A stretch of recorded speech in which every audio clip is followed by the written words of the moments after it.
Hello guys, aalis na kami ng Alberta today. So ito yung motorhome. So hindi ako nakapag-umpisa pero busy sa I'm so busy for putting away all the stuff. So ito yung couch,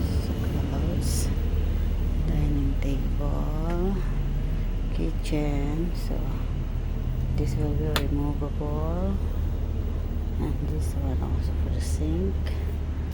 Fridge is locked, and this is the shower,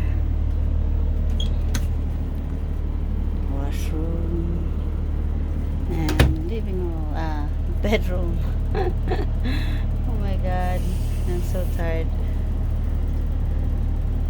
but God bless us. Just keep us safe, oh Lord. From west to east of Canada. So there we go. That's the bus.